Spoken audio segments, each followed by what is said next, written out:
one second, gone the next. Who moves that fast?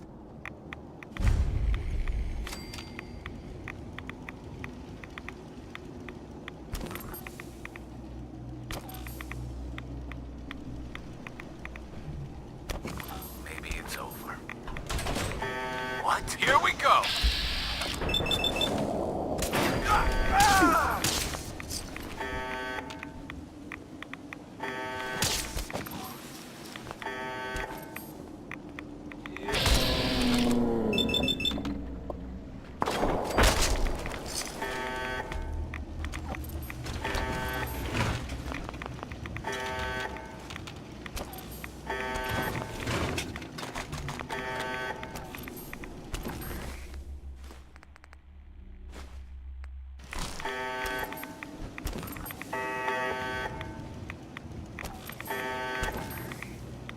Where'd you go?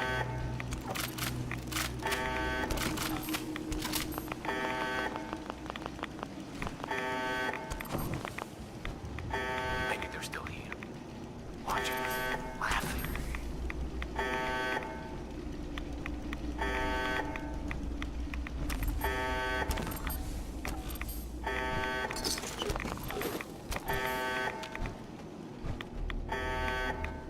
Think they've run off?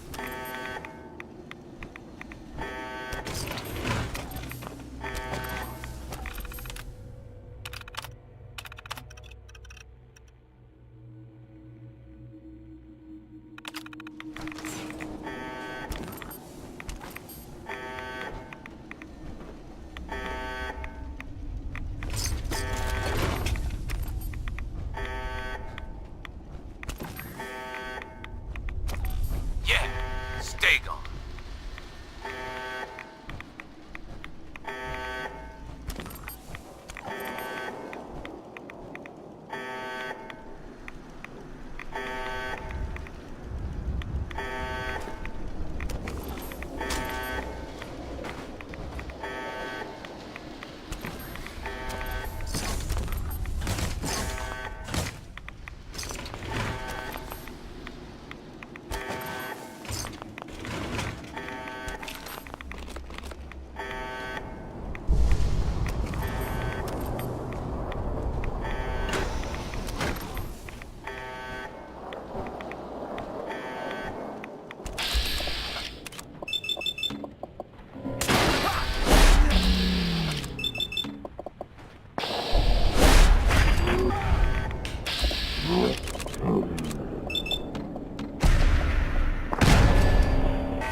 Jumpy tonight.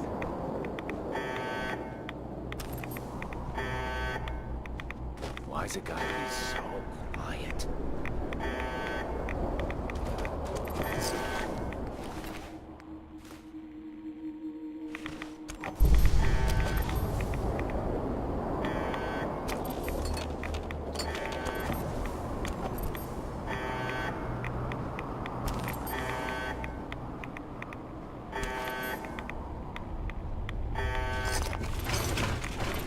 Gone.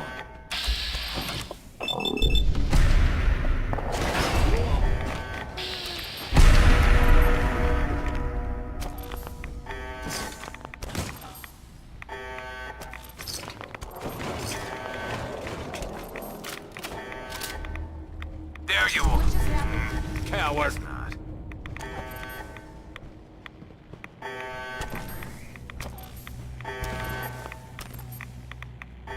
I know it's you.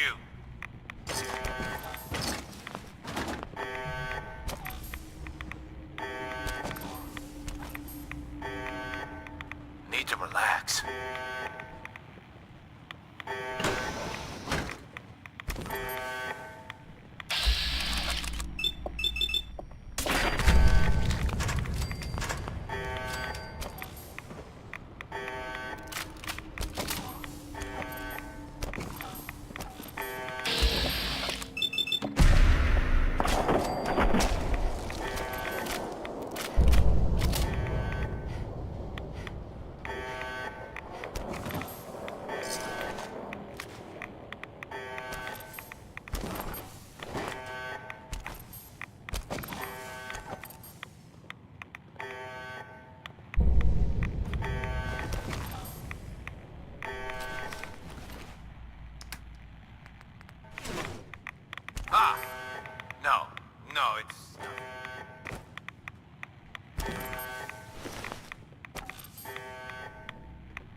guess it was nothing.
Going down.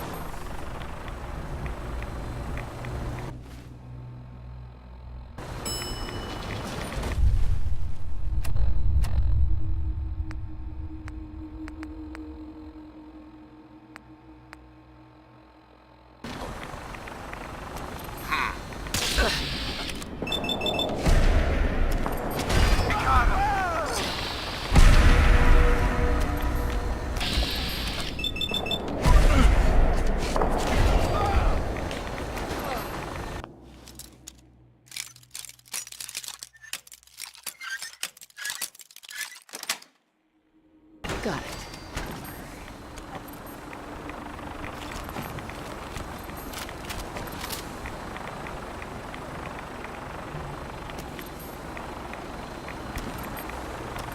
She vanished.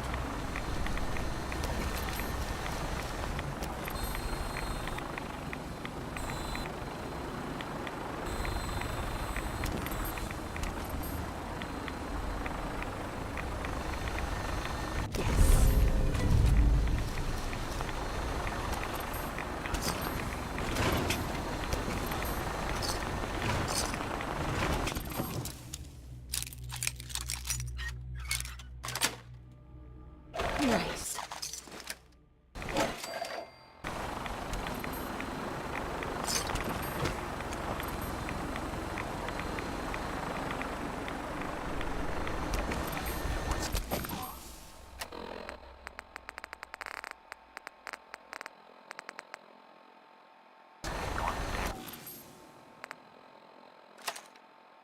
Who moves that fast?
like I want to chit-chat?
Stop right there, stranger.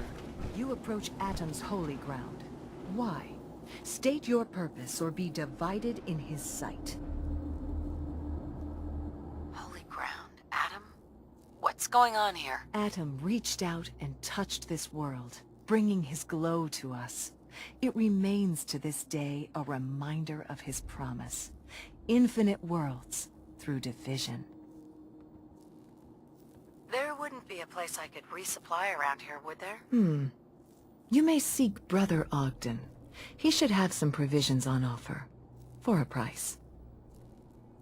What is this place? This is where we commune with Atom himself. I am surprised you have survived long enough to reach it.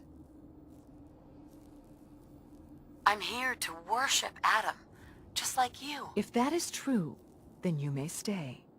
But know that if your heart is false, Atom will see, and you will suffer his wrath.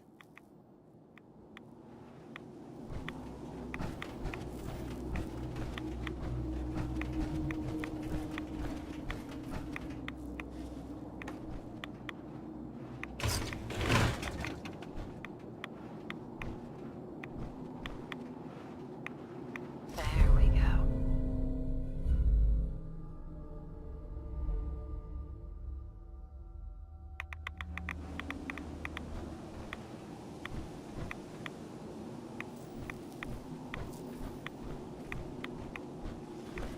None will escape the Great Divide.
The world will see Atom's glory again.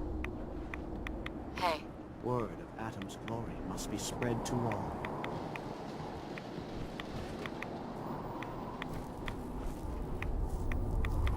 hey.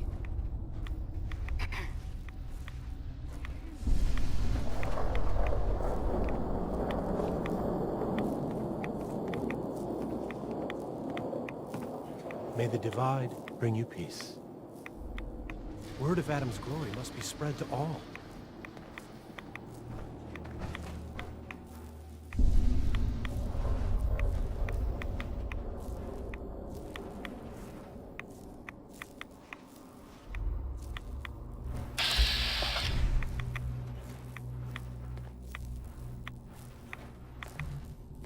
May the glow of Atom guide your path.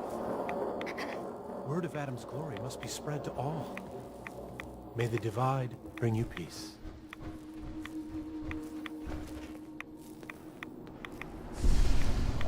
In the end, we are all Atom's children. Yes? Do you have a moment? What do you need of me, child? How have you survived in all this radiation? That is Atom's unique gift to us, the true believers.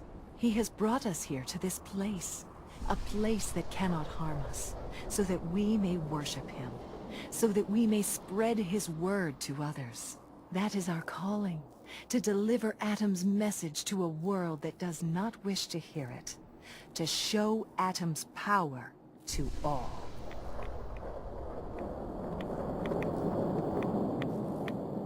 May Atom bless you with his glow.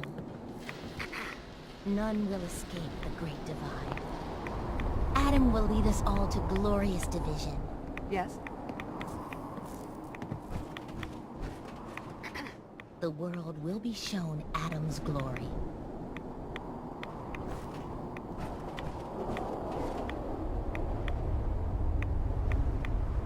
Yes? May Atom bless you with his glow.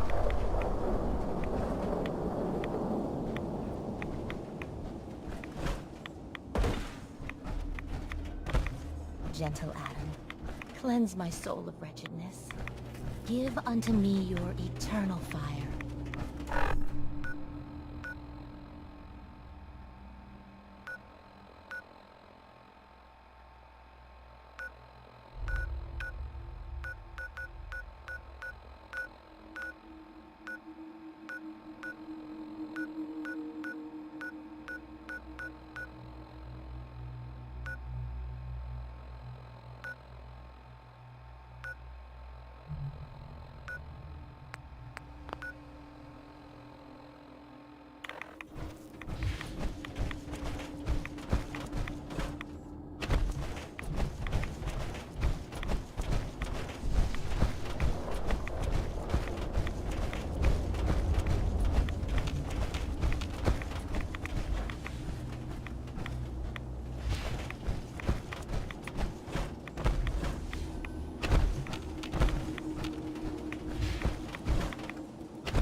huh?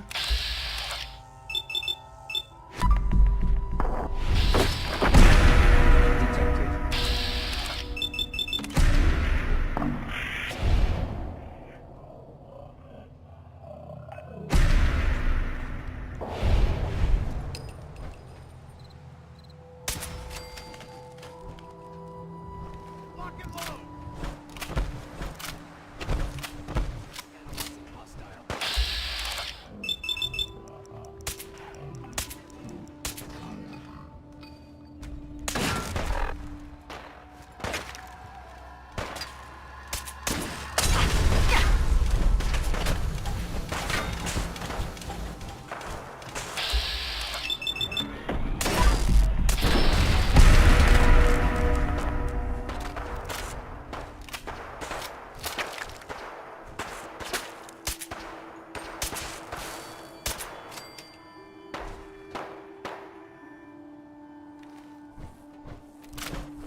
That's it.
Hi there. Just so you know, I'm keeping my eye on you. Hi. We could really use your help. I'd be glad to help if I can. Something nasty. Now, what's really... If you can make sure the old workshop... No problem. I'll take care of him for you. I hope so.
So we've come round from two. Just how close were these two armies together? Because there's this story that... To understand Philippe's next move, I'm meeting Dr. David Fiasson, an expert in... Camped in the forest of Crécy on August 26, 1346. Though Edward had managed to evade Philippe's larger army so far, the Valois monarch's vanguard was getting unnervingly close, so his Plantagenet foe prepared to turn and fight. After a brief reconnaissance, a plan was devised. As Philippe's host, the flower of medieval Europe, slowly got closer, Edward drew up his now reduced forces on an elevated ridge between Crécy and Wedicourt, which looked south into a valley, daring the French to try and knock him off it. Exact figures for army size are impossible to calculate, but Edward's was probably just over 14,000 strong, made up of 2,500 chainmail-clad men-at-arms and dismounted knights, 2,500 spearmen, and 3,250 light cavalry, known as hobilars. A further 7,000 were England's lethal archery corps, armed with longbows and armour-piercing bodkin arrows. Since the reign of Edward I, every English village had been tasked with contributing men to the National Reserve of Archers precisely for this kind of battle, and were legally obliged to train in the longbow's use each week. This force was divided into three groups. Two were in front on the left and right.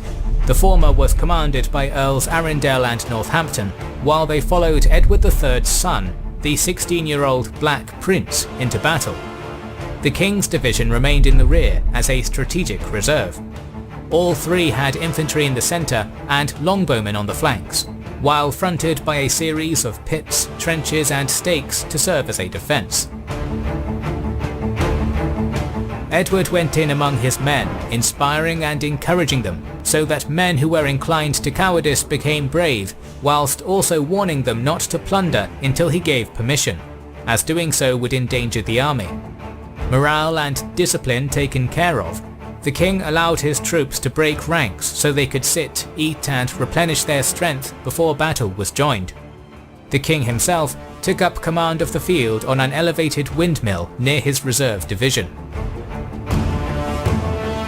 Philippe's strung-out French army began its approach by late afternoon, consisting of just over 30,000 troops, 12,000 mounted knights, 12,000 infantry, and 6,000 crossbowmen. Since the sun was about to set, and the army was exhausted from the day's march, France's Valois king intended to heed the counsel of his outriders to encamp for the night and attack at dawn, when the soldiers would be better rested and prepared. However, a combination of chivalric pride and Philippe's lack of control created a situation where he had to attack.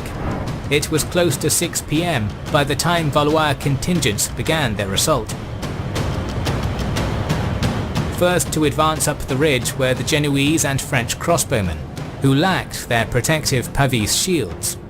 As they went forward, a short but incredibly intense thunderstorm soaked the battlefield, damaging the crossbows and rendering them useless. In contrast, the unhindered English longbowmen stepped forward and let loose a storm of arrows, slaying a great number of their French counterparts and setting the rest to flight. Witnessing what they had saw as detestable cowardice from their fleeing skirmishers, the Count of Alençon bellowed, "Ride down this rabble who block our advance!" At which point the first contingent of knights charged forward and unceremoniously cut down their own infantry. This pointless exertion bogged down the knightly advance and left it struggling at the base of the ridge. At this range, the longbowmen loosed with deadly precision, slaying the French and panicking their horses, the latter helped by 3 organ guns which made a clamour of noise. Though some of the heavily armoured warriors managed to reach the English line, they were hacked to pieces by Edward's dismounted knights. The first charge had been a complete disaster, but the day was not yet over. Undaunted by the initial failure, France's mounted knights continued to mount charges on the English line, putting particular pressure on the English right flank, where the young Black Prince was almost killed. Almost surrounded by the superior numbers of his enemy, the Black Prince sent for help from his father, who refused and famously stated, "Let the boy win his spurs, for I want him, please God, to have all the glory." After a while, however, the king did send 20 hand-picked knights to assist his son, who found that the Black Prince's contingent had already managed to repulse the charge and were now recovering before the enemy returned. In a subsequent attack, the blind King of Bohemia, John, ordered his knights to tie their horses to his own and led their lead into battle. This charge began well, managing to get past the archers, but they were then all cut down by the English infantry. The French unsuccessfully charged 15 times in all, each becoming more disorganized and hopeless than the last. As the battle progressed, even Philippe VI himself joined the fighting. He was injured by an arrow and had more than one horse killed under him before the battle finally calmed. Witnessing the disaster that was unfolding, one of the Valois king's vassals persuaded him to withdraw. He did so reluctantly, fleeing with what was left of his army to a nearby royal chateau and then all the way to Amiens. In the dark, the English slept on their ridge, not realizing just how much of a terrible toll they had inflicted on the French. They had lost less than 100 men, while Philippe had lost over 10,000, including 1,500 lords and knights. While Edward III's tired troops were in no position to chase Philippe, he had gained a great victory and wanted to exploit it, marching to the port of Calais after his army rested and putting it to siege. As the town slowly starved, further good news came that a Scottish invasion prompted by France had been crushed at Neville's Cross near Durham. Calais fell on August 3rd, 1347. It would remain in English hands until 1558. Our series on the 100 Years' War will continue in the coming weeks, so make sure you are subscribed and have pressed the bell button. Please consider liking, commenting and sharing, it helps immensely. Our videos would be impossible to make without our kind patrons and YouTube channel members, whose ranks you can join, and more incapable of /kings and generals and using code kings and generals. The reign of Lancastrian usurper King Henry IV did not begin well, and almost immediately rebellions sprang up to resist his rule, first by Owain Glyndŵr in Wales, and then 3 years later by a disaffected member of the Percy family known as Hotspur. As he was the closest to the rebels, the king's 16-year-old son, Henry of Monmouth, skillfully blocked Welsh and Percy forces from uniting with one another, and then played a decisive role in the royalist victory at Shrewsbury in 1403, charging his victorious division into Hotspur's flank and winning the battle. It was just a taste of the military prowess the young prince would display in the future. Despite the victory, further revolts broke out during the first decade of the 15th century, and Wales remained recalcitrant. Henry IV also began to suffer from numerous illnesses during the later part of his reign, which left him more and more incapable of ruling his realm. From around 1407 onwards, governance of England would increasingly fall to the heir, Henry of Monmouth, who even at this early stage was noted as a diligent administrator and capable leader. As the new royal House of Lancaster was solidifying its hold over England, their Valois rivals in France were busy destroying any unity the French kingdom might have had. 2.5 decades earlier, 25-year-old Charles VI suffered a psychotic episode whilst riding through a forest, and from that point quickly descended into total madness, famously believing himself to be made of glass. This deficiency on the throne created a power vacuum which would bring disaster to France. Louis I, Duke of Orleans, took the reins of government following his elder brother's fall to madness, continuing the war with England, whilst also increasing his own wealth and power on the side. As the second son of Charles V, Orleans had the status of a Valois Prince du Sang, or Prince of the Blood, and was therefore among the Huns. The main victim of this state of affairs was the House of Valois-Burgundy, Dukes of Burgundy since the Capetian cadet house's extinction.